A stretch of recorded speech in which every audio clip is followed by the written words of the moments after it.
Officials across our state are busy, and not just because of the coming election. The Oregon Secretary of State's office says county elections offices are being swamped with public records requests. Many, according to the Secretary of State, Shemia Fagan, stem from the so-called big lie that was the 2020 election was stolen. Fox 12's Adrian Thomas spent the day at the Multnomah County Elections Division and gives us a look at the local impact of this. Adrian? Yeah, Pete, Stephanie, we're told here at the Multnomah County Elections Division, additional staff has been hired to deal with this unusual influx of public records requests. This comes as elections workers are working diligently to prepare for the 2022 midterm elections, which are now less than 2 months away.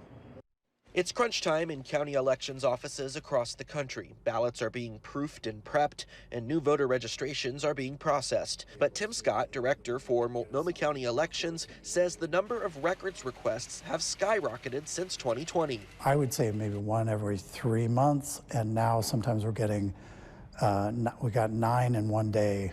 Last week. The Oregon Secretary of State's office also tells Fox 12 they saw records requests for their office triple in July. State law requires any agency to follow a strict process when records are requested, which can take time. Each one has to be evaluated, tracked, make sure that we're, marking when does it have to be responded by.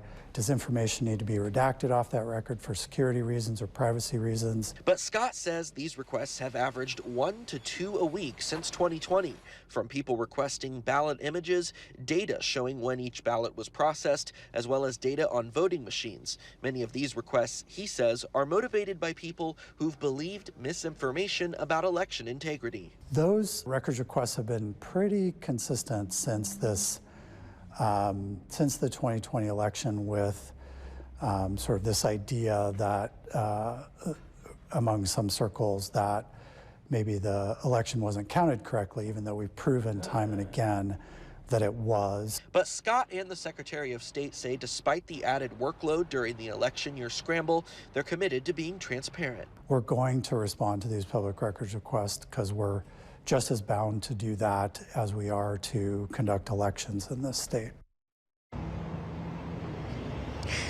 And a spokesperson for the Elections Division in neighboring Washington County also tells us tonight that they're also dealing with a high number of record requests, and he called it, quote, burdensome. These requests range from, similar to what's being seen in Multnomah County, from requests for ballot images to election data dating all the way back to 2010. Live in Southeast Portland, Adrian Thomas, Fox 12 Oregon.